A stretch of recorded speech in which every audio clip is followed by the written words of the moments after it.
신앙생활하면서 가장 힘든 것 중에 하나가 있다고 한다면 하나님의 도우심을 얻지 못하는 것입니다.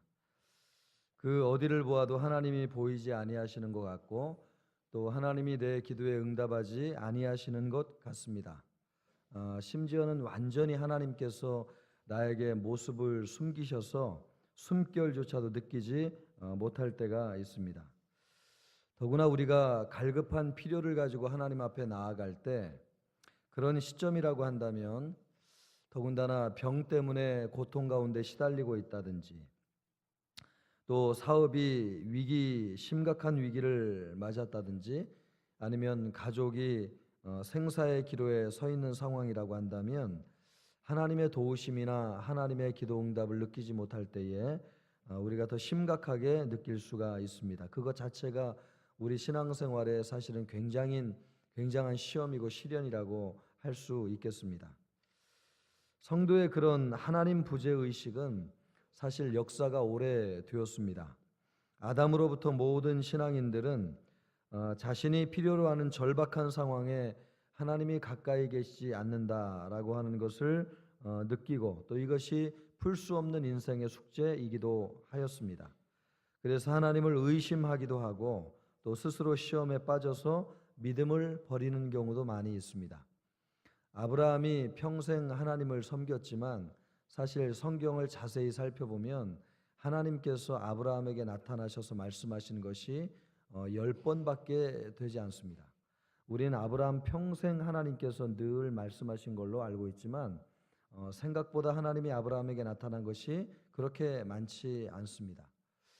그리고 다윗의 일생 가운데서도 언제 말씀드렸지만 한 번도 기적을 하나님께서 다윗의 일생에 베풀어 주신 적이 없어요.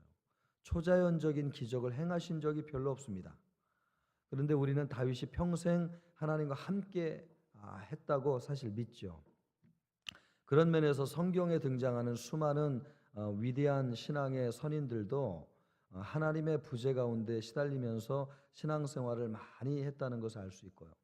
또 심지어 예수님조차도 하나님의 숨결을 십자가상에서 하나님 나의 하나님 어찌하여 나를 버리시나이까 우리 하나님 자신인 예수님조차도 그런 기도를 하는 것을 보면 때로 인간의 연약함을 가지고 있는 우리는 하나님의 부재 의식을 느낄 때가 참 많이 있다고 하는 것을 깨닫게 됩니다. 이스라엘 백성들은 흔히 이런 영적인 갈등을 하나님께 토로를 자주 하였습니다. 이사야 40장 27절을 보면 이스라엘 백성들이 하나님께 어떤 마음을 가지고 있는지 하나님이 그 속내를 잘 들여다보고 있다는 것을 알 수 있습니다. 이렇게 말씀하고 있죠. 야곱아 내가 어찌하여 말하며 이스라엘아 내가 어찌하여 이르기를 내 사정은 여호와께 숨겨졌으며 원통한 것은 내 하나님에게서 수리하심을 받지 못한다 하느냐. 이스라엘 백성들이 하나님 앞에 이런 마음을 가지고 있었다는 것이죠. 하나님이 내 사정을 모른다는 것입니다. 내 원통한 것을 하나님이 해결해 주지 않는다는 것입니다. 내가 원통한 일을 당하고 억울한 일을 당해서 하나님을 정말 필요로 하는 그 시점에 도대체 하나님은 어디 계시냐는 것이죠. 왜 하나님은 나에게 성경을 보면 그렇게 하나님이 어디나 계시는 것처럼 말씀하시는데 내가 정작 필요할 때는 하나님 전혀 모습을 보여주지 않는 것입니까?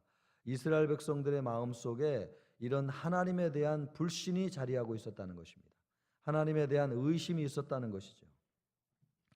그런데 이 말씀이 이스라엘 백성에게만 해당되는 것이 아니고 오늘을 사는 우리에게도 이런 마음을 늘 안고 살아갑니다. 교회 나와서 신앙생활하고 예배드리고 찬양하고 기도는 하는데 우리 현실의 문제에 하나님께서 묵묵부답인 것을 보면 참 답답할 때가 있어요. 정말 하나님이 내 기도를 듣고 계신가 말이에요. 또 하나님이 정말 계시기나 한 것인가 말이에요. 또 우리 가정을 불쌍히 여기고 계신지 모르겠다는 거죠. 또 정말 더 나아가서는 하나님이 나를 구원해 주셨는지도 모르겠다라고 생각하는 그런 시험에 빠질 때도 있습니다. 워낙 깊은 시련과 어려움 가운데 있으면 하나님이 느껴지지 않는 것이죠. 그러니까 이것이 이스라엘 백성들뿐만 아니라 오늘 우리가 살고 있는 우리의 현 시점에서 모든 사람들이 가지고 있는 영적인 고민 가운데 하나다 하는 것을 알 수 있는 것입니다. 오늘 우리가 읽었던 이 말씀은 말입니다. 이런 질문에 대한 해답인 것이죠. 하나님이 어디 계시냐 말이에요. 우리에게 진짜 하나님은 도움이 되시냐 말이죠. 이런 인간이 가지고 있는 본연의 질문에 대한 하나님의 명백한 응답이라고 할 수 있습니다. 하나님은 어떻게 역사하고 계신지, 우리가 보이지 않는 순간에도 하나님은 어떻게 우리와 함께하고 계신지를 명백하게 보여주고 있습니다. 다윗의 입장에서 본문 말씀을 보면 그것을 아주 분명하게 알 수 있습니다. 본문이 기록되고 있는 시점에 다윗은 지금 어디에서 무엇을 하고 있느냐?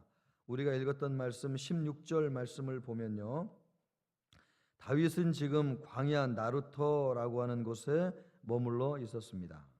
우리 한번 16절 말씀을 다시 한번 읽어볼까요? 시작.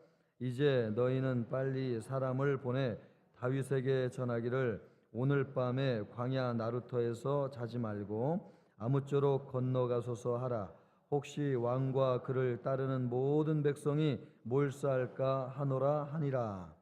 우리 성경을 좀 읽어보신 성도님들은 지금 이 말씀이 어떤 장면에서 기록된 말씀인 것을 아실 것입니다. 다윗이 지금 광야 나루터에서 머물러 있는 것이죠. 요단강을 지금 건너가야 되는데 이 요단강을 건너갈 수 있는 체력이나 기력이 없는 것입니다. 지금 아들 압살롬에게 배신을 당해가지고 아무것도 준비하지 않은 채 후궁들만 남겨두고 그냥 급히 몸만 빠져나오느라고, 그리고 예루살렘의 백성들이 다윗을 따라 정신없이 나오는 바람에 이것저것 준비할 겨를이 없었습니다. 뭐 먹을 것이라든지 뭐 내일 다음 시간에 무엇을 할까 이런 생각을 할 겨를이 없었습니다. 압살롬이 워낙 급격하게 반역하여서 예루살렘을 향해서 치고 내려오는 바람에 작전이나 계획을 세울 수가 없었던 것이죠. 그래 정신없이 나오다 보니까 요단강을 건너가야지 되는 상황인데도 불구하고 해가 저물어 가고 백성들은 기진하고 의욕도 없고 마음이 지쳐가지고 지금 건너지 못하고 있는 상황인 것입니다. 그래서 요단강의 나루터에 있는 것인데요, 우리가 보면 16장 14절을 보면 다윗과 그를 따른 백성들은 모두 다 곤비하여서 지쳐서 쉬고 있었다고 하는 것을 알 수 있습니다. 이것을 볼 때에 더 이상 나아갈 힘조차도 없고 의욕도 없는 것이죠. 여러분이 이 순간 다윗이라고 한다면 어떤 생각을 할까요? 그죠? 아주 절체절명의 위기가 아닙니까 지금? 아주 죽을지 살지 모르는 정말 한 치 앞을 분간할 수 없는 너무 위기의 순간이라고 할 수 있습니다. 만감이 교차하지 않겠습니까?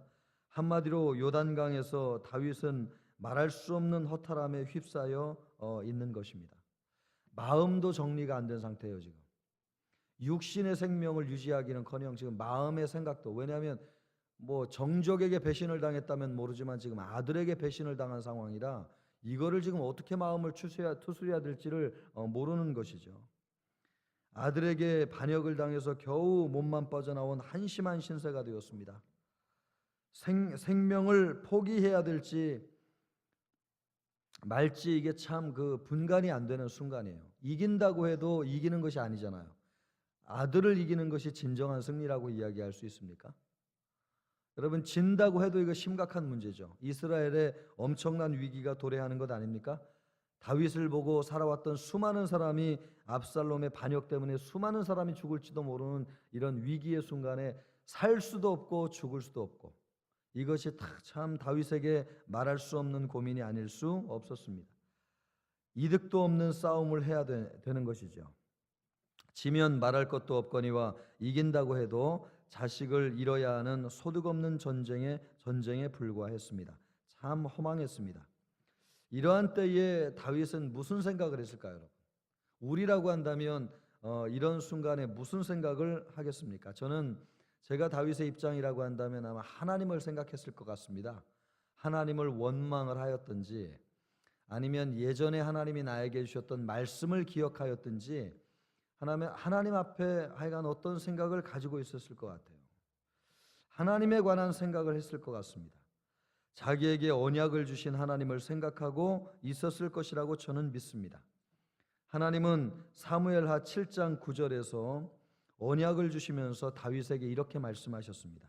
내가 어디를 가든지 내가 너와 함께 있어 내 모든 대적을 내 앞에서 멸하였은즉 세상에서 존귀한 자의 이름같이 내 이름을 존귀케 만들어 주리라.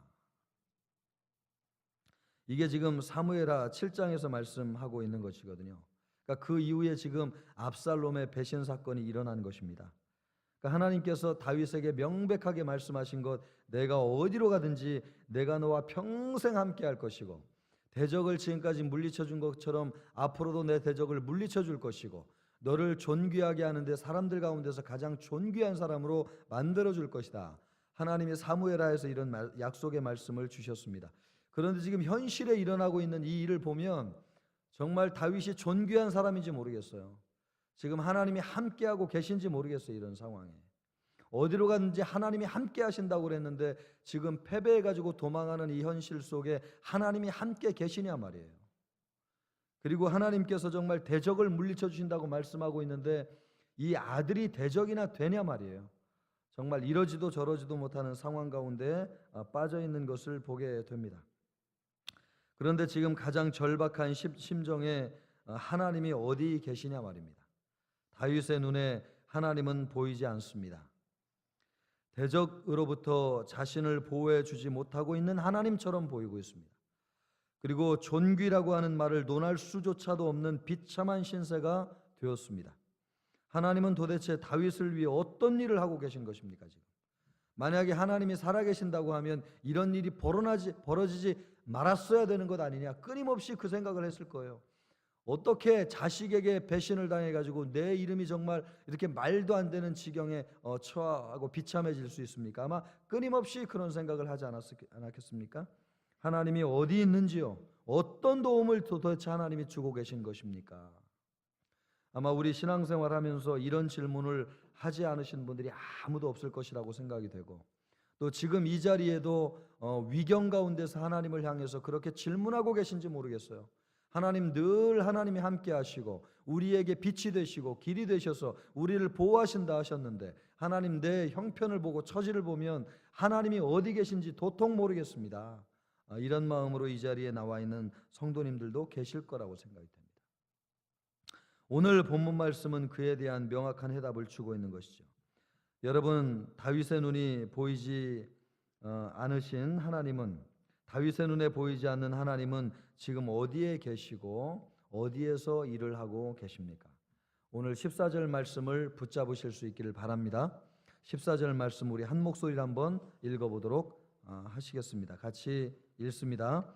압살롬과 온 이스라엘 사람들이 이르되 아렉 사람 후세의 모략은 아히도벨의 모략보다 낫다 하니 이는 여호와께서 압살롬에게 화를 내리려 하사 아히도벨의 좋은 모략을 파하기로.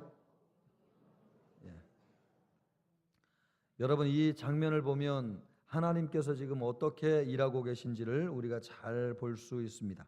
하나님이 지금 어디 계시다고 말씀하고 있는 것입니까? 하나님은 지금 적진의 한가운데서 누구를 위해서 일하고 계십니까? 누구를 위해서요? 다윗을 위해서 일하고 계신 것이죠. 다윗의 눈에 보이지 않을 뿐이에요. 지금 하나님이 어디 계십니까? 적진의 한가운데 지금 하나님이 계세요. 그 적진의 한가운데가 어디입니까?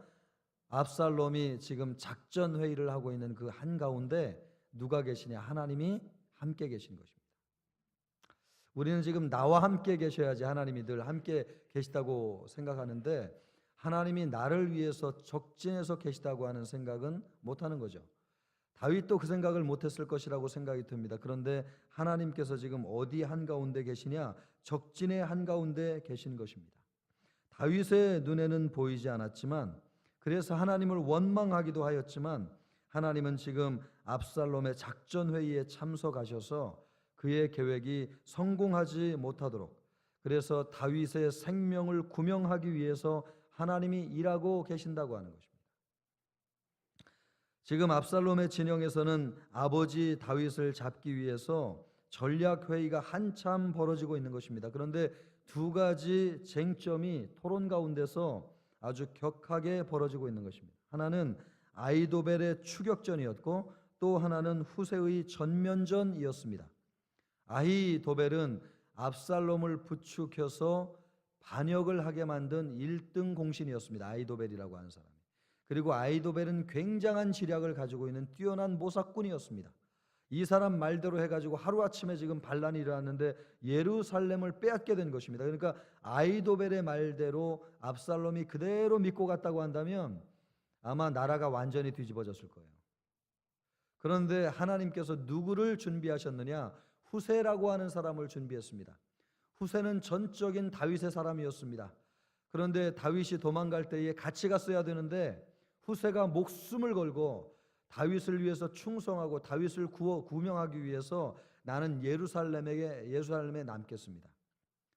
그래서 압살롬에게 좋은 계략을 제공하는 것처럼 하면서 여기에서 벌어지고 있는 일을 당신에게 알려줄 뿐만 아니라 압살롬의 계략이 성공하지 못하도록 내가 여기에서 은밀하게 그 일을 기도하면서 하나님의 도우심 가운데 진행하도록 하겠으니 나는 여기 남겠습니다 라고 아비아달 대제사장과 후색이 그래서 후세가 예루살렘에 남게 되는 것이죠. 그래서 다윗을 위해서 하나님이 심어둔 사람이 누구냐? 후세와 아히도벨이에요. 후세와 아비아달 제사장입니다. 그러니까 이 두 가지 논쟁점이 첨예하게 지금 대립된 겁니다. 이 후세의 주장은 뭡니까? 전면전을 벌여야 된다는 거예요. 전면전을 벌여서 다윗을 일거에 제거하면 전쟁이 깨끗하게 끝나니까 우리가 그렇게 합시다. 그래서 좀 우리가 힘을 회복하고 전쟁을 전면적으로 나갑시다. 지금 이런 주장을 하고 있는 것입니다. 아히도벨의 말은 도망치기 전에 시간을 주지 말고 추격해서 다윗을 먼저 처리하는 것이 급선무라고 하는 견해였습니다. 지금 요단강을 건너지 못하고 지쳐 쉬고 있는 다윗의 입장에서 보면 말입니다. 이 아히도벨의 이 계략이라고 하는 것이 얼마나 심리를 이용한 철저한 계략인지를 정말 꿰뚫어 볼 수 있죠. 아마 절체절명의 위기가 아닐 수 없는 거죠. 압살롬의 군사들이 추격하여서 따라온다고 한다면 그날 안으로 다윗과 그를 따르는 군사들 백성들은 몰살당하고 말 것입니다. 우리가 아까 읽었던 16절 말씀을 몰살당한다는 말 나오잖아요. 한순간에 다 제거되는 거죠. 이 안이 채택된다면 다윗은 죽은 목숨이나 다른 바 없었습니다. 아히도벨은 다윗의 입장과 처지를 너무나 잘 알고 있었던 거죠. 그리고 적절한 작전을 제안하고 있는 것입니다. 압살롬이 승리하려면 이 계략을 채택했어야 되는 것입니다. 위장 전향으로 다윗을 몰래 돕고 있는 후세는 아히도벨의 모략이 얼마나 치명적인지를 너무나 잘 간파하고 있었습니다. 사실 다윗이 도망갈 시간을 벌여주기 위해서 그러나 전면전을 제안한 것이죠. 후세의 말은 시간이 걸리더라도 많은 군사를 모아서 일거에 공격하는 것이 더 효과적인 것이었다고 하는 것입니다. 후세가 다윗을 살리기 위해서 최선을 다했어도 압살롬이 그 제안을 받아들이지 않는다고 한다면 아무 소용이 없는 것이죠. 후세의 가슴이 여러분 이 순간 얼마나 뛰겠습니까? 다윗은 그것도 모르고 모든 것을 포기한 것처럼 의욕을 잃은 채 갈 길을 재촉하지도 않고 헛된 상념에 빠져서 지금 모든 것을 포기하고 있는 상황이었습니다. 하나님의 약속을 들먹이면서 마치 빚쟁이처럼 섭섭한 마음을 하나님께 드러내고 있었습니다. 그러나 여러분, 하나님은 결코 쉬지 않고 계셨습니다. 가장 긴박하고 결정적인 순간에 다윗이 모든 것을 손 놓고 있는 그 순간에 하나님은 다윗을 구원하기 위해서 움직이고 계셨고 역사하고 계셨습니다. 보이지 않는 하나님의 손길로 그분은 다윗에게 하신 약속을 지금 지키고 있는 거예요. 네가 어디로 가든지 평생 너와 함께 할 것이다. 너의 대적을 반드시 멸할 것이다. 그리하여 너를 존귀하게 할 것이고 가장 존귀한 사람이 되게 할 것이다. 지금 하나님의 약속의 말씀이 이루어지고 있는 것입니다, 사실. 그런데 이 이루어지고 있는 사실을 다윗이 모를 뿐이에요. 그 약속을 지키기 위해서 하나님은 어떻게 오셨다고 오늘 말씀하고 있습니까? 이는 여호와께서 압살롬에게 화를 내리려 하사 아이도벨의 좋은 모략을 파하기로 작정하셨음이더라. 할렐루야. 하나님은 대적의 손에서 다윗을 구원하시기 위해 보이지 않는 손이 되어서 역사하고 계시는 것입니다. 압살롬의 작전 회의에 개입하셔서 주도적으로 역사하고 계신 것입니다. 여러분, 오늘 우리가 기도해야 될 이유가 무엇입니까? 이 한 달을 하나님 앞에 올려드리면서 이 새벽부터 나와가지고 엎드려 기도해야 되는 이유가 무엇입니까? 30일 동안 수많은 일이 일어날지 몰라요. 여러분, 사람의 일이 하루에도 수십 번 바뀌는 것이 사람의 일 아닙니까? 우리의 운명이라고 하는 것을 내일을 장담할 수 없습니다. 어떤 적이 우리를 향해서 어떤 계략을 펼치고 있는지 아무도 알 수 없어요. 우리는 평안하게 누구 자고 있지만 어느 순간 어떤 누가 쳐들어와 가지고 어떤 일을 계략 가운데, 여러분의 직장 가운데서, 가정 가운데서, 우리 나라와 민족 가운데서 어떤 적이 어떤 모사를 통해서 우리를 위기에 빠뜨릴지 누가 알겠습니까? 그러나 우리는 자고 있어도 여러분, 기도해야 되는 이유가 무엇이에요? 하나님께서 우리를 위해서 일하시기 때문인 줄로 믿습니다. 하나님이 우리를 위해서 일하시는 거예요. 하나님은 반드시 약속대로 역사하시는 분입니다. 평생 우리와 함께 하실 줄로 믿습니다. 우리의 대적을 파하여 주실 줄로 믿습니다. 우리의 이름을 존귀하게 높여주실 줄로 믿습니다.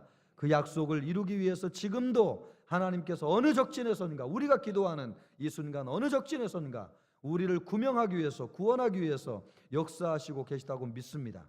여러분, 그것을 믿기 때문에 우리가 기도하는 것 아닙니까? 우리는 종종 하나님이 보이지 않을 때, 혹은 하나님을 느끼지 않을 때 낙심하거나 절망할 때가 참 많이 있습니다. 혼자 넘어 지쳐서 쓰러지고 올 때가 많이 있습니다. 반드시 하나님은 내 눈에서 보일 때에만 계시다고 생각하는 영적인 우리 나름대로의 착각을 하며 살아갈 때가 참 많이 있습니다. 보이지 않는 곳에서, 보이지 않는 방법으로 나를 위해 일하시는 그 하나님은 생각하지 못할 때가 많습니다. 나와 관계없이도 하나님은 나를 위해서 얼마든지 지금 일하고 계신 분이라고 하는 것을 분명히 믿으시기를 주님의 이름으로 축복합니다. 오늘 말씀이 우리에게 주는 교훈이 무엇입니까? 하나님은 내가 가장 절망적인 순간에도 나를 구원하시기 위해서 적진의 한가운데서 직접적으로 역사하고 계시다고 하는 사실입니다. 나를 보호하기 위해서, 대적에게서 우리의 생명을 지키기 위해서 하나님은 주도적으로 움직이고 계시다고 믿습니다. 다만 우리가 느끼지 못할 뿐입니다. 그렇다고 하나님이 우리를 위해서 주도적으로 움직이지 않는 것 아닙니다. 계시지 않는 것 아닙니다. 보이지 않는다고 해서 하나님이 안 계신 것 아닙니다. 우리를 위해서 일하시고 역사하고 계십니다. 지금 이 순간에도 우리 중에 어떤 분은 그런 의심 중에 빠져 계신 분 계신지 모르겠습니다. 여러분, 믿음으로 주의 말씀을 붙잡기를 바랍니다. 하나님 의지하기를 바랍니다. 여러분, 믿고 신뢰하면 주님이 여러분을 위해서 싸우실 것입니다. 적진 한가운데서 적의 계략을 파하실 것입니다. 주님을 믿으십시오. 의지하십시오. 그 하나님을 의지하고 한 달 동안 열심히 달려가서 마침내 승리하는 우리 모든 성도들 되기를 주님의 이름으로 축복합니다.